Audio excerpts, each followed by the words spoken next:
Welcome to this edition of the Dose Leprechauns. As you can see, I'm rolling solo. Leprechaun Nate is feeling a little bit under the weather, so sorry you got to put up with me. I'm sure ratings are going to drop exponentially here, but we'll give it our best shot.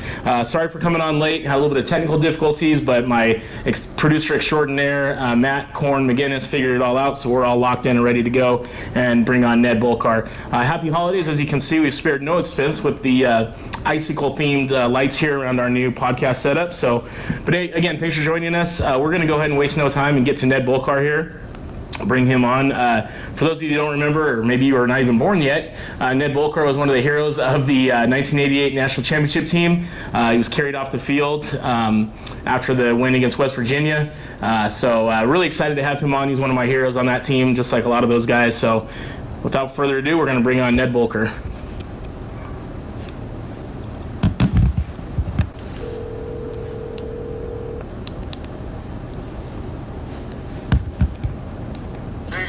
Hey, good morning, Ned. How are you? Can you hear us okay? Hello? Ned, can you hear us? Hello? Can you hear us, Ned? Hey, Jason, it's Ned. Can you hear me? Okay, now I can hear you. Can you hear me okay? I apologize here. I'm sitting close to my computer. For some reason, it's trying to force me off my computer, but I can hear you perfectly. Okay, good deal. So, everybody, we have Ned Bolcar from the 1988 National Championship team, former Notre Dame linebacker, two-time captain, one of the few in 100-plus years of Notre Dame football to be a two-time, 2-year-in-a-row captain. How you doing this morning, Ned? Good. It's 11:15 here on the East Coast, and I know you guys are up a little bit earlier there in California, but I'm doing wonderful. My children are healthy, and we're getting ready for a beautiful Christmas season. Wonderful. Can't ask for much more than kids' health and feeling good about life, man. That's awesome. So, wanted to bring you on, and one of the first questions I wanted to ask, and I've been saying this for the last probably 4 or 5 weeks, or actually the last 4 or 5 weeks of the season. This team, the 2018 Notre Dame Fighting Irish football team, feels really similar, in my opinion, to the 1988 team that you were a huge part of and that last national championship. Do you see a lot of similarities between the two teams? I do. I think I made the comment earlier in the year on another broadcast before the Wake Forest game. I said, the key is, our teams back in 88, 89 held teams to less than 17 points a game. I think it was like 14, actually. And our offense was scoring around the average of 33 points a game. And our special teams didn't give up many big plays. So if you look at Notre Dame, especially from the Wake Forest game on this year, those numbers look pretty much close to what I was speaking about back at Wake Forest. So to be a good competitive team and make it this far in the season, you need great special teams. You need an offense that keeps your defense off the field and can put some points on the board, which Notre Dame's offense has been doing, especially since Ian Book became the full-time quarterback, and you get Dexter Williams back in the lineup. But also the defense has played well throughout the season, probably giving up, I don't have the numbers from me, somewhere around 17 points a game. I would guess. So, from that standpoint, yes. I also see the confidence that they have, that they can win every game. As a fan, I really wasn't sitting at home watching on TV concerned about any game. Maybe Pittsburgh a little bit, but definitely not USC, even though as close as it was.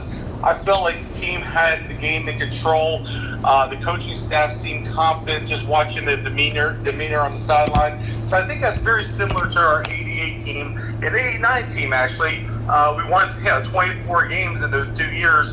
And we just believe we should win every game and be in every game and never lack confidence in one aspect of our team, whether it's special teams, offense, or defense. So I do see that similarity, and also the bond among the players, because that's such an important factor, is how close the team is. Do they believe in each other? Do they love each other? And do they trust each other that they're going to show up every day at practice, every day, meetings, and then obviously on game day? And it seems like so far the Fighting Irish have. That's a great point, and I think you mentioned the bond. I've had the opportunity to go to 3 games this year, and you can just tell that this team is really locked in together. They're a family, and I know Coach Holtz was huge on that. I know the 88 team was huge on that. So I'm glad you brought that part up. It seems like it really is a family unit, and talking to some of the parents, you can just tell that there's this really close bond. That this team is different. You know what I mean? It just feels a lot different than the 2012 team, which kind of brings me to my next point. The talking heads on ESPN, there's the Notre Dame hate, so to speak, things like that. What's your take on kind of the almost the impression amongst a lot of the talking heads that Notre Dame has no business being in the playoffs, and that Clemson is pretty much going to wipe the floor with us?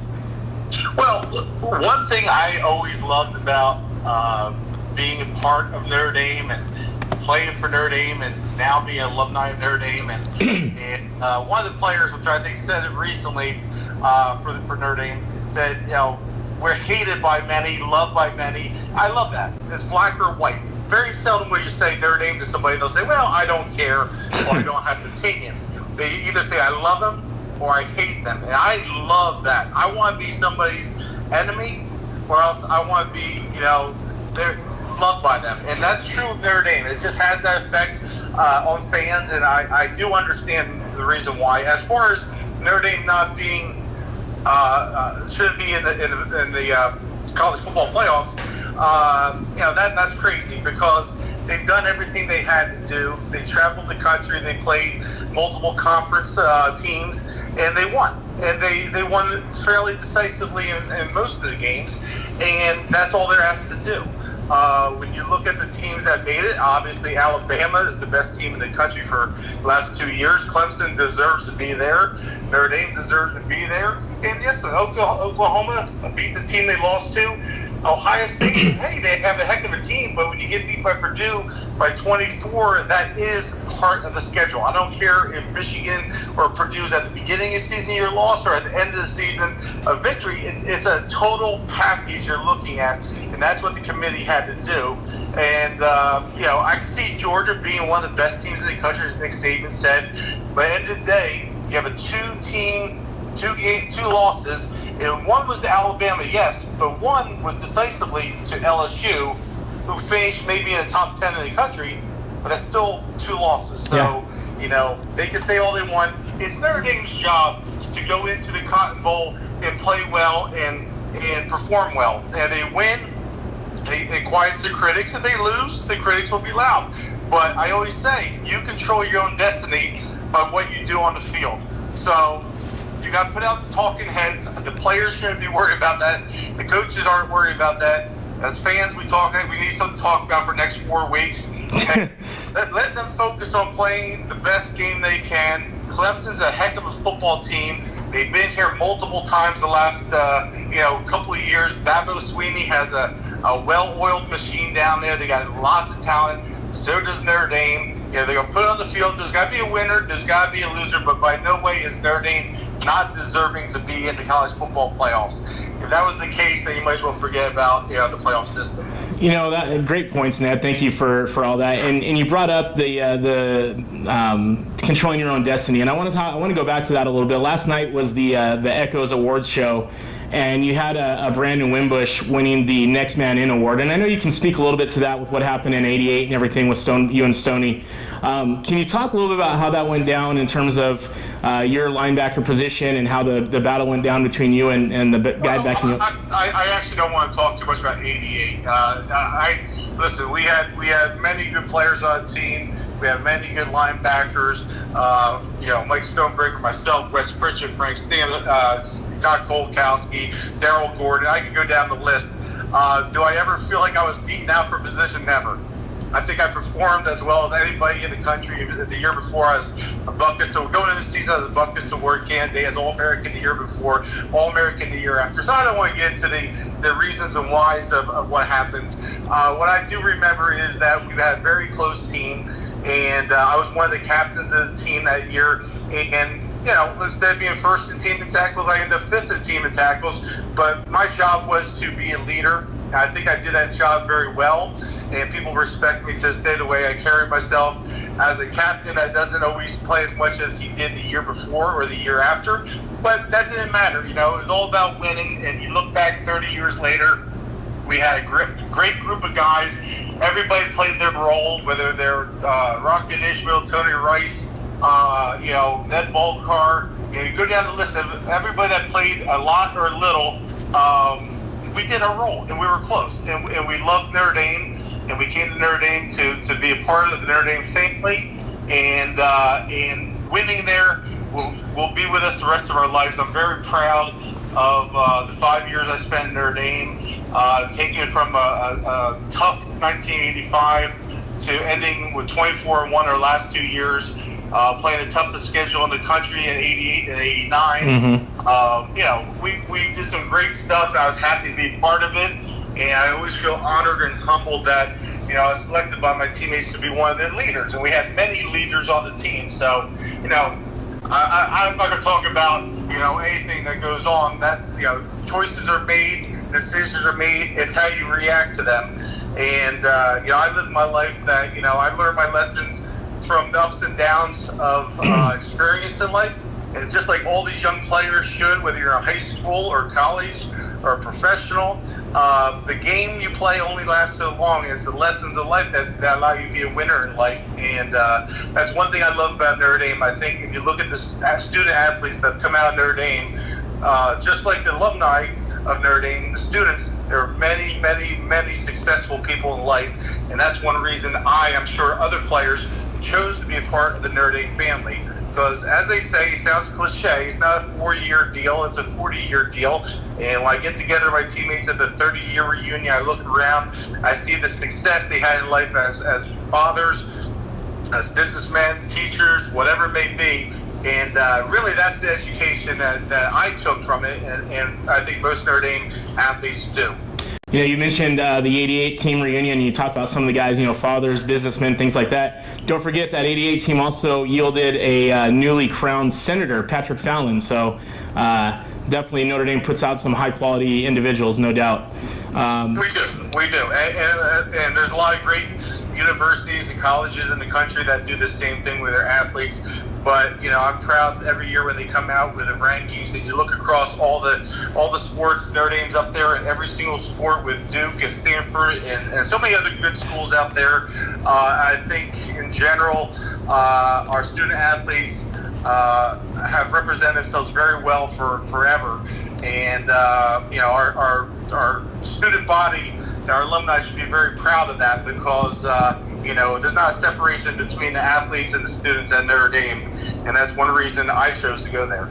Ned, do you have a memory from your time at Notre Dame, whether it be on the field or off the field, that really stands out to you as like, man, I'll never forget when that particular moment happened?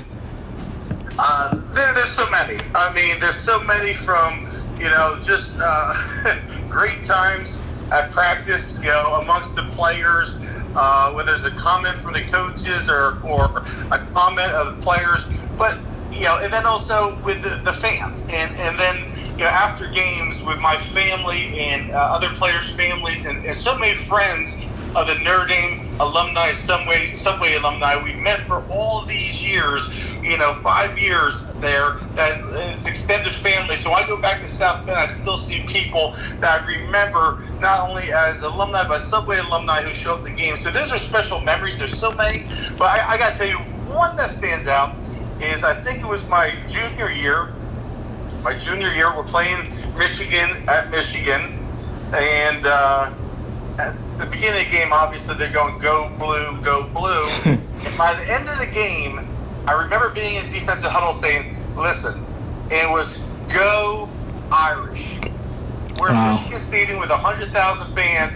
At the end of the game, you're hearing "Go Irish," which I think is amazing. Yeah. That's awesome. Yeah, kind of reminiscent. I was at the SC game this year, and you know, it was in LA. Obviously, SC wasn't very good, so I kind of thought there would be a lot of Notre Dame fans there, but there was still probably about half and half, maybe a little bit more SC fans.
just literally going nuts for the Irish at the end. That's an amazing story. I wish I could have heard that. That's pretty crazy. That was a great experience also. There's so many, but that was one of them also. We had a comment from somebody asking, Brian Ginzer wants to know, what was your favorite place on campus?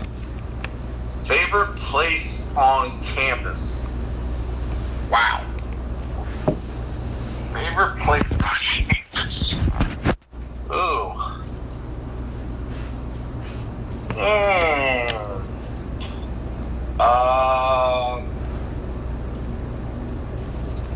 That's a darn good question. Favorite place on campus? You know what? Wherever I was at the moment, I honestly, that's a good answer, because I think I've always lived my life where I am at the moment is the best place to be. And at 52 years old almost, that's done well for me, that I don't wish to be someplace else. I don't want to be someplace else. Wherever I may be at that moment in time is where it's supposed to be and what I'm supposed to enjoy. I enjoyed the huddle. I enjoyed eating. I enjoyed most of the classrooms, walking through the library. I enjoyed practice. I enjoyed my friends, camaraderie in the dormitories, standing in front of the Golden Dome, walking down to the grotto. I mean, all those things I did enjoy. Feeding the ducks. I really did. And when I go back to Notre Dame, I walk across campus on Friday. I try to see the band playing. I walk past the architecture building. I walk past Marcy Hall. Go manner rights to all the Marcy men out there. I see a little bit of everything as the campus continues to expand, because it all brings back memories. Sure. For the most part, all good memories. So being a New Jersey guy, what made you choose Notre Dame besides the obvious mystique, like you mentioned? What was kind of the selling point, the final selling point for you? When I grew up, I had a couple family members, I'll say cousins, uncles, a few that would go out to South Bend with the Phillipsburg, New Jersey Fire Company, or Jersey Hose Fire Company, or Social Club, and they'd take bus rides out. When my Uncle Jim would come back and talk about the pep rally at Stephen Hall and just the excitement of the weekend, that kind of got my attention then when I was 8, 9, 10, 11 years old, 12. I just found myself, I watched Notre Dame football or basketball. Okay. Really, that's all it was at the time. Right. Men, football and basketball. I got more excited when they won, and I got actually upset, emotionally upset when they lost.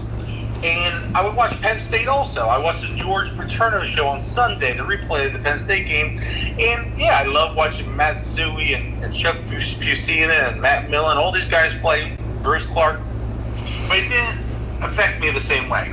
So when it came my choice to go to school, as I did went any place in the country, which was a privilege, and Notre Dame was not the best visit.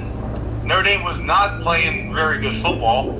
But deep in my heart, I said, at 17 years old, I said, if you're going to win and be a part of someplace for the rest of your life, where's the best place to compete and go to school and meet that challenge? And what does your heart say? And it was Notre Dame. And that's why I chose Notre Dame over many other schools. And looking back 30 years later, we're fortunate enough to not only be part of a great school and alumni base, but the fact that we were able to win a lot of games and win a national championship, finish number 2 in the country, you know what? That's something that's unique, and I'm proud to be a Notre Dame alum and be, mentioned in the same breath as so many great athletes and great students that have come out of that school. And my choice at 17 years old, now 52, was the right choice. Awesome answer.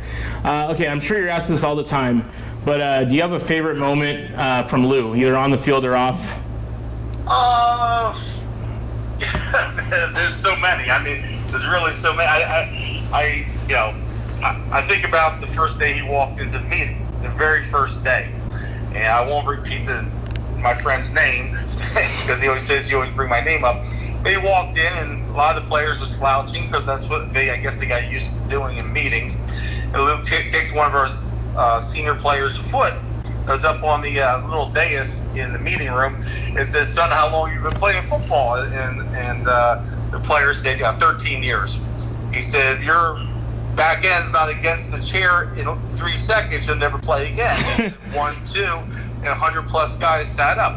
And for the next 4 years, I don't ever know of another player that ever slouched in a meeting. Wow. That's one. I love during double sessions. It's a lot different back then than it is nowadays. We wore pads almost every day, twice a day for a couple of weeks, and a hot day, and you're in practice, and Lou comes out and says, "Guys, I called Bo Schembechler up, and he said I asked him if he'd give his guys a day off because I want to give my guys a day off because it's so hot and you're so tired."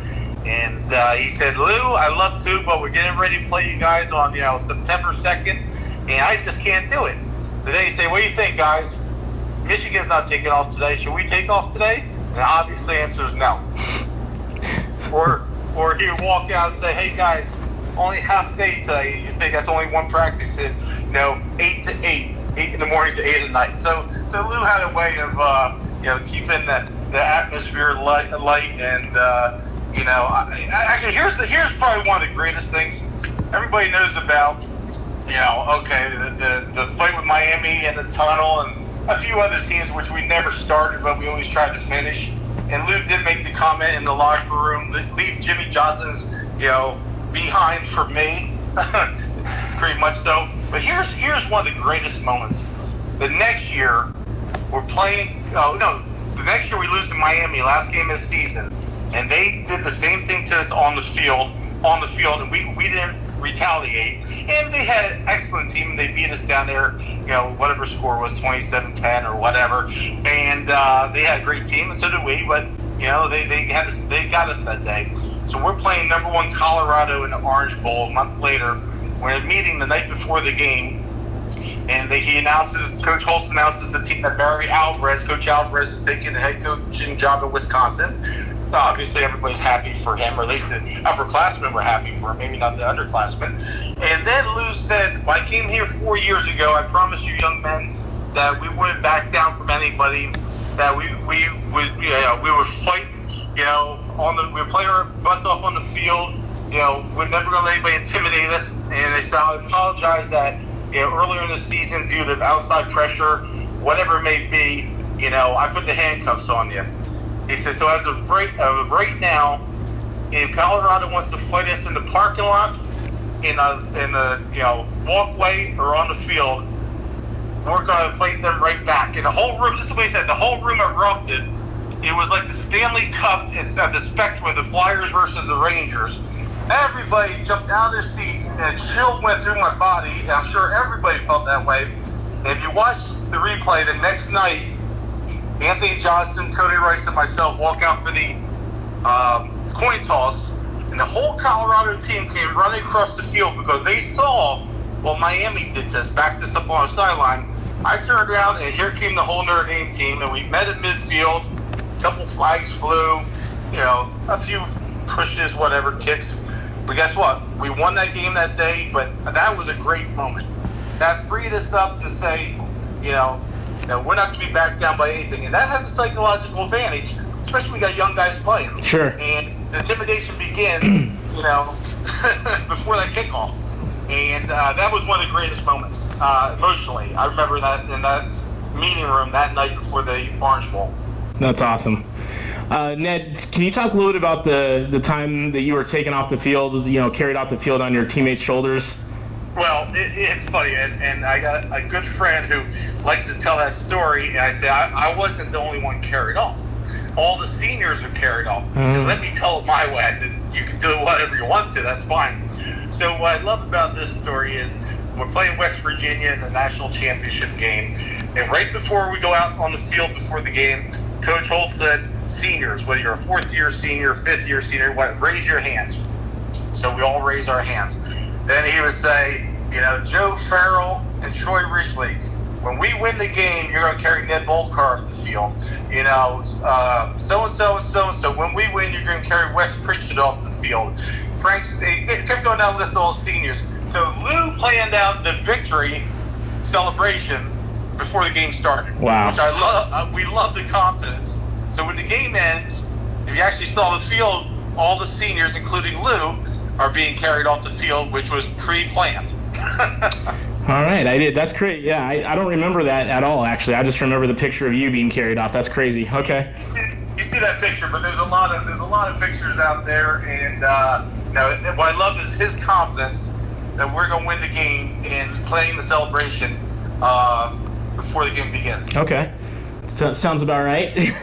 All right, let's talk a little bit about what you've been doing post Notre Dame career. I know you got drafted by Seattle. What was your NFL experience like? I know it was unfortunately cut short due to injury, but I love playing Seattle. I love playing Miami. Great places to live. Yeah, the fans in Seattle were incredible. I was there for about 9 months. I tore my ACL, chipped my bone, and tore some cartilage in the, I think it was the 6th or 7th game of the year up in New England. You're 22, 23 years old, and being carted off the field with your first major injury, and the fans are spitting on you and calling you all kinds of names and throwing beer at you. It's not really a very good feeling, especially then you find out that your career is over, not your career, but your season's over, and you tore your knee up, and that was emotionally tough, and led to many months of physical rehab.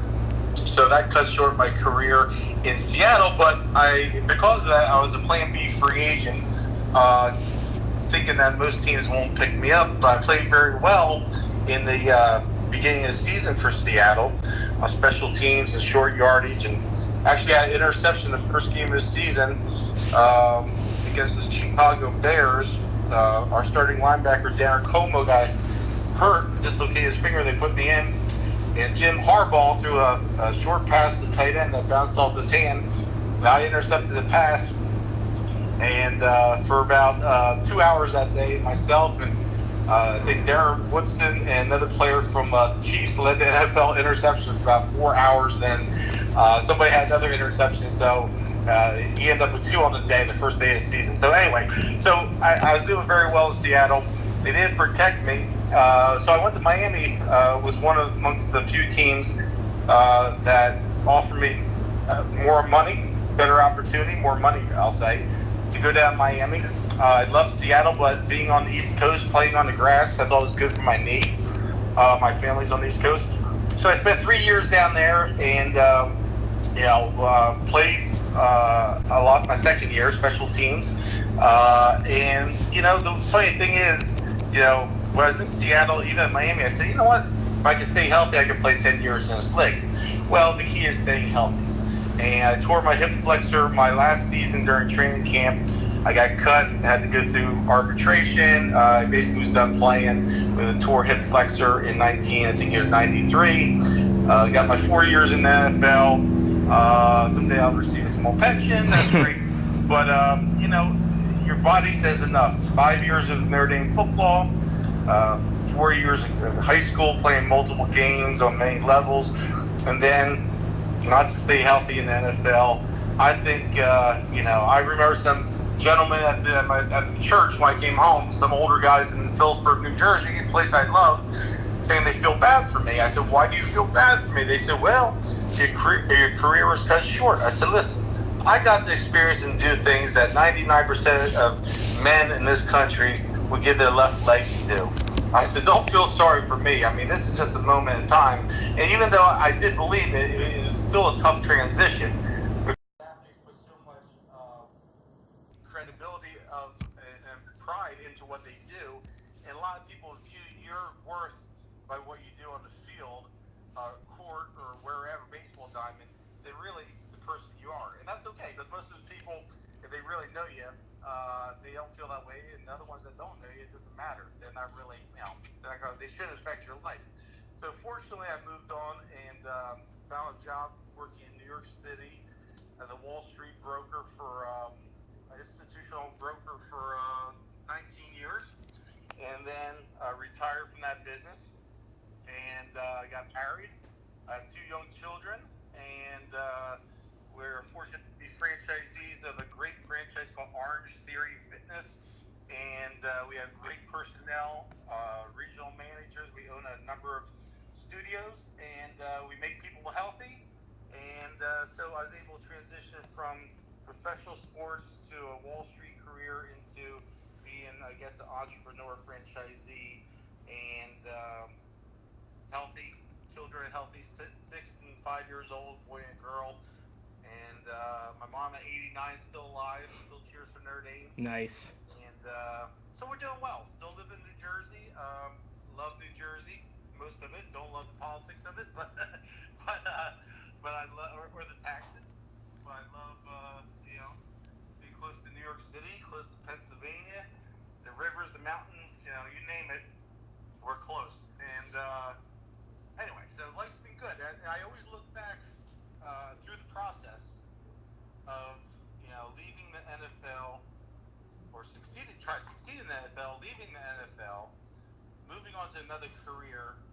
I tried to look back on the disciplines and the things I learned from playing sports. That's awesome. And I've been reading a lot of articles, before having you on. I know you've done a lot of motivational speaking to schools and kids and things like that. So you're clearly taking what you learned and what you experienced in Notre Dame and putting that onto the next generation. So that's awesome. Thank you. Yeah, I always try to tell young people, young student athletes, young people, life isn't fair. Life is what it is. I love what Coach Holt says.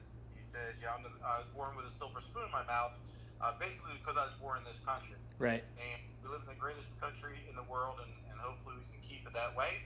And opportunity is what you make of it, and nobody's got a perfect life or upbringing, and you have a lot of options and support systems around us. And the idea is to make the right decisions, especially when you're old enough to realize what's right and what's wrong, and then it comes down to personal decisions. And then work hard, and don't judge yourself by somebody else. Set standards for yourself and work hard. And and so far so good. And I love my life. I love my family. I have a lot of gratitude for my family, my friends, and what God has given me. I really do. I don't think we can end much better than that. Last thing real quick here, Ned, is where can people kind of stay in touch with you and see what you're up to and maybe learn more about the Orange Theory? Well, Orange Theory is a national franchise. You go online for Orange Theory. You can go any state in the country. 16 different countries in the world exist. We have ours in New Jersey and New Providence, Middletown, and Shrewsbury, New Jersey, and soon coming to Morristown, New Jersey. They can keep in touch with me at Ned Bolcar at yahoo.com. I'm always happy to respond back to a Notre Dame fan. We have a lot of them out there, and I love what Notre Dame is doing this year.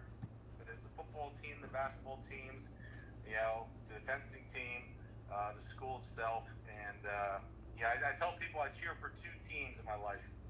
One's the Phillipsburg State Liners, all sports, and Notre Dame. Besides that, I really don't care who else wins or loses. That's awesome. I love it. Yeah. All right, Ned. Well, hey, I really appreciate you taking some time. I know you're a busy man, and God bless you and your family, and hope you have a wonderful holiday season. Jason, thanks for having me on. Have a Merry Christmas and a Happy New Year, and go Irish. All right, buddy. Go Irish. Take care. Thank you. Freaking Ned Bolcar. How awesome was that, man? He was just spitting the truth out there. That was great. I want to get back to some of the comments here, and then we're going to bring on one of our analysts, Patrick McCormick, to talk just a little bit. We're going to give you a little quick preview of the Notre Dame-Clemson matchup, what we think. Patrick McCormick's been breaking down the Clemson defense and offense pretty extensively, but some of these comments that I see here, first of all, Bill Hackett, also a member of that 1988 championship team. Big hugs to my favorite captain.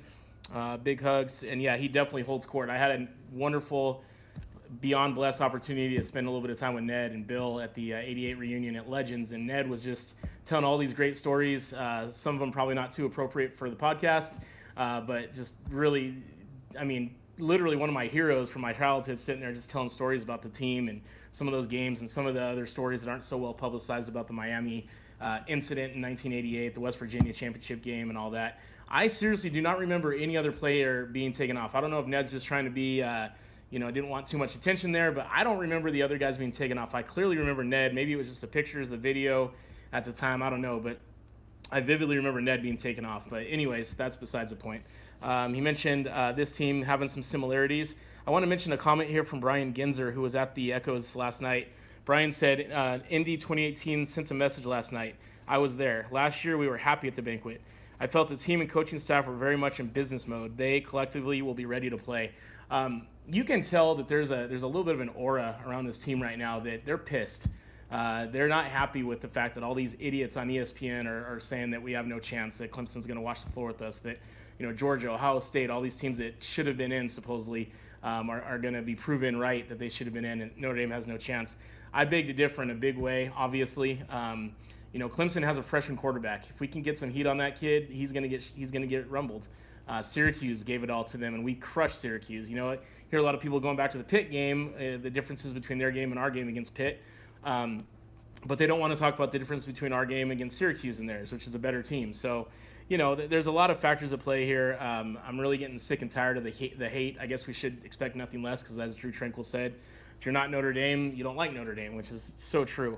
Let's see. Brian Brewer said, "Go Irish, my son Andrew and I will be at the Cotton Bowl." Awesome, Brian.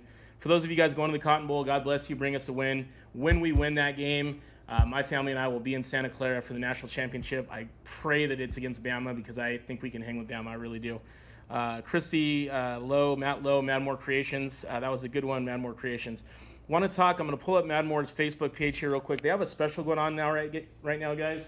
They're the ones that make these signs. I'm telling you, they are the most legit signs out there. They're one of the only, I think they're the only company that's actually licensed by Play Like a Champion today to be able to hand paint those things, and they just do a tremendous job. Right now it says, I'm going to read this little 30-second commercial from Madmore, so bear with me here. Give the gift of a Madmore Creations gift certificate. Increments are created to accommodate each of the 3 sizes of the hand-painted, officially licensed Play Like a Champion Today signs, including shipping. Certificates can be redeemed at madmorecreations.etsy.com. If my producer can add that in there, madmorecreations.etsy.com.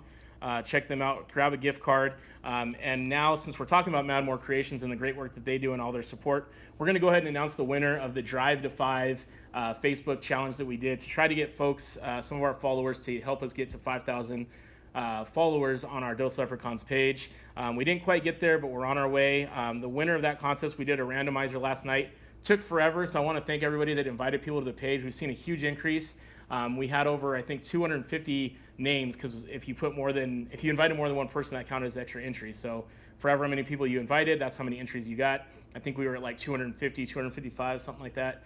Press the randomizer, and the first name was the winner. Sorry we didn't record it. It took way too long, but the winner is Corey Nagel of Long Beach, California. So Corey, if you're watching or if you're listening later on our iTunes show, you can give me shoot me a message, and we will arrange the shipping for that. Give us a few weeks on delivery because Madmore is backed up on a bunch of orders for the holiday season. So again, Corey Nagel is the winner of the Madmore Creations Play Like a Champion Today sign for inviting folks to the Facebook page. Thank you once again, Corey, and everybody that participated. We're going to be doing another drawing, so we'll announce that probably in the next couple days. Not for Madmore Creations, but something a little bit different. So check that out. Before I go any further, I do want to give another huge thank you to 2 people. One, our producer, Matt Korn McGinnis, for hooking this up and making us work here in the clutch. We were a little nervous for a minute, but we got it worked out. I apologize for some of the sound issues. I don't know what's going on there. But also, I want to thank Brian Little. He's the host of the Your Favorite Blockhead podcast. Brian does a tremendous job. They talk about MMA, wrestling, sports, life. He's a Navy veteran, so thank you again for your service, Brian. Tremendous guy, good Christian person, good Christian family. And Brian has basically taken our podcast and he puts it on iTunes for us, which is not an easy thing to do, believe it or not. So Brian, thank you for that. So now you can find our podcast on iTunes, YouTube, and of course on Facebook Live. So thank you very much, Brian. Very, very, very cool of you to do, and for your continued support. Also want to shout out, oh my gosh, the East of the Den podcast. They do a great job covering high school football out there in Ohio. But he also did a bowl breakdown show yesterday. It was pretty awesome.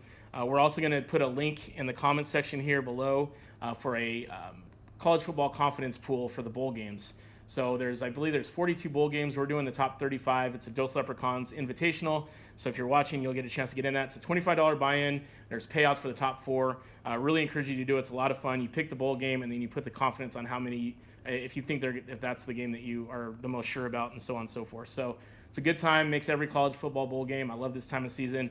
Makes all of them that much more exciting, basically. Okay, so what we're going to do now, we are going to bring on one of our analysts for our Dose Leprechauns page. And again, I can't thank those guys enough. Ben Walters does our videos. Our Clemson hype video has 25,000 views on YouTube. So if you haven't seen that yet, very well done by Ben. He's also working on a couple more for the upcoming season. Wayne Smith's been doing a lot of the edits you see for the individual players. Jason Pruitt, another one of he's our editor-in-chief. Matt Dunbar also helps with the writing. Jason Lynch is our sheriff. He kind of keeps everybody in line on the page and also does a lot of research and reaching out. Patrick McCormick, who we'll have on here in a minute. All these guys are just really amazing guys and have been just so thankful for them and helping keep this page going. So what we're going to do now, though, is we're going to call Patrick McCormick, who's one of our lead analysts, to talk a little bit about the Clemson team and what we might expect from them. This is going to be a brief conversation, and then we'll have a full preview show on the 22nd, I believe it is, which will be 1 week before the game. And we'll try to have a guest for you on that as well. So let's bring on Patrick here.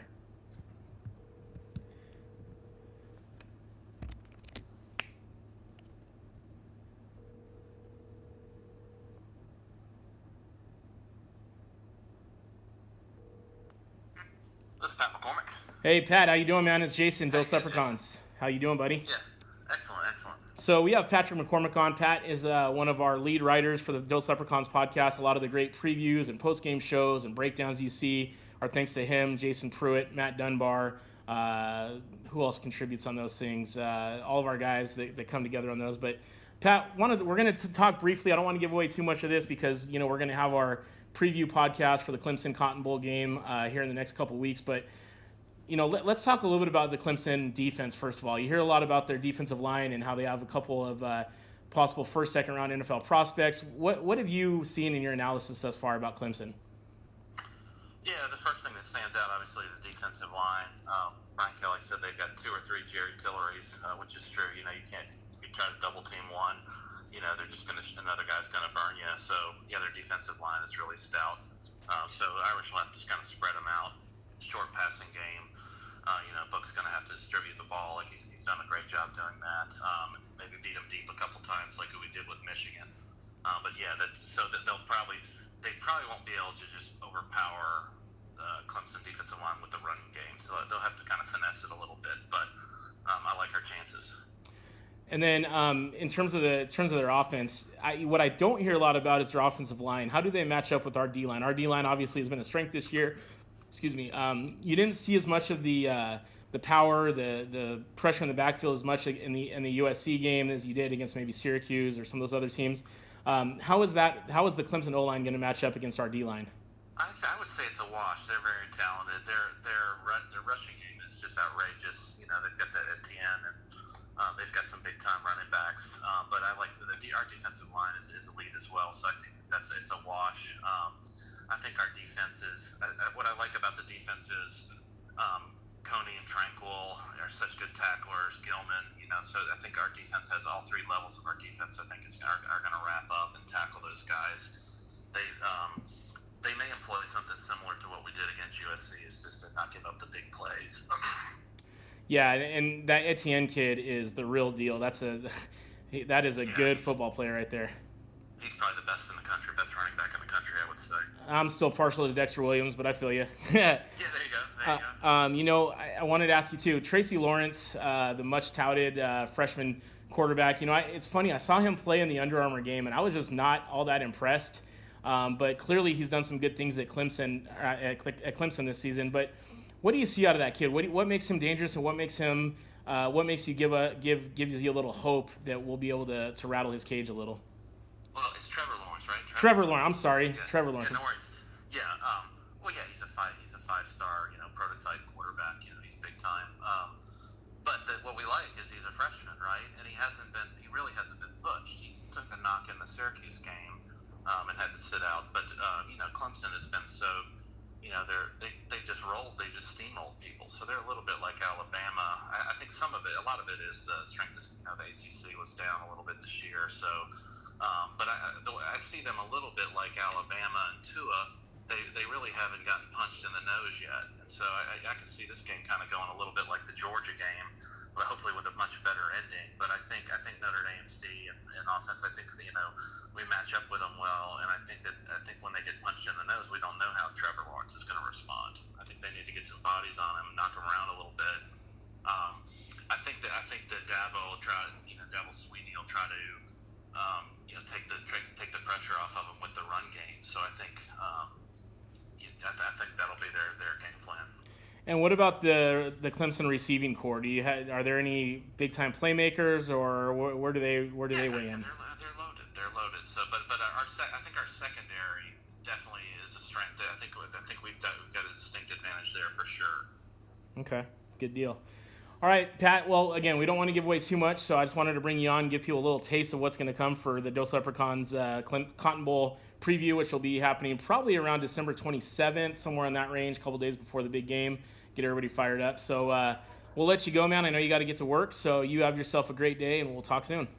Yeah, you too. Hey, real quick, I just want to thank you for bringing me on and let me write for you. I've really enjoyed it, and I really respect what you've done here with you and Nate, and just your positivity and how much you respect Notre Dame's excellence. So it's been great to be able to write for you. Dude, so the pleasure's all ours, man. We love having you on the team along with all the other guys. So yeah, thank you, and then let's keep it going. Yeah, right on, Jason. I'll look forward to talking to you with the preview. All right, bud. See you soon. All right, see you. Later. All right, so that was Pat McCormick again. You got to check out, if you're not already a fan of our Dos Leprechauns page, check it out. We are the only fan-based site that does original content, original edits without copyrighting anything and getting ourselves in hot water with Notre Dame licensing. I'm just going to put that out there. So check us out and let us know what you think. If we can improve, let us know that too. We're an open book. We really can't say enough about the group of guys that we have working on this thing. Just really solid individuals. We all get along great. We have this text group going on our phones that pretty much drains my battery on the daily, but it's a good time. So yeah, let's see. Justin Knox says they're good at wide receiver, but not as good as USC. Yeah, I agree. I was looking at I watched the SC game again, and as much as I absolutely can't stand this kid, Amon St. Brown is going to be a hell of a football player. He's gonna do some good things for SC, especially now with Kyle Kingsbury coming in from Texas Tech. That's SC is going to be a big time challenge for the Irish next year in South Bend. So. And it's, I don't want to look too far ahead, but next year's schedule, not easy, man. We play Louisville to start, it should be a pretty easy win for us. But we go to Michigan, we go to Georgia, we're at home against which will be a much improved SC team. So next year's going to be a tough challenge, but we got a lot of talent coming back. We're going to be talking about battery killing leprechauns. That's right. That's what we should rename it. We're going to be talking a lot about next season right after our final game on January 7th in the national championship. We'll be breaking things down pretty quickly right afterwards. We're also going to be trying to get on a lot of the players on this year's team once they graduate, because NCAA rules make sure that we can't do that during the season, which is totally understandable. But yeah, look forward to that. So we're going to sign off here in a minute. I know everybody's got a lot going on, getting close to the holidays, getting close to Christmas. I actually have to go into work here for a few minutes, so wishing everybody a great day. Please share this podcast. Invite people to like the page. Like I said, we're going to be doing another contest for inviting people to like the page or follow the page, so stay tuned for that. Big Nate will be good soon. He's just got a little cold, but just wanted to let him sleep in a little bit, so get better, Big Nate. I want to thank Matt again for producing the show, getting us ready to roll. And with that, we're going to sign off and say Merry Christmas. We probably won't see you before then. We're going to be shutting down a little bit for the holiday season, but then we'll be getting fired up and ready to go right before the Clemson game in the Cotton Bowl. Another big thank you to Ned Bolcar for coming on, and that was amazing. Got to definitely thank him. So everybody have a great day. We'll talk to you soon. Go Irish, beat Clemson.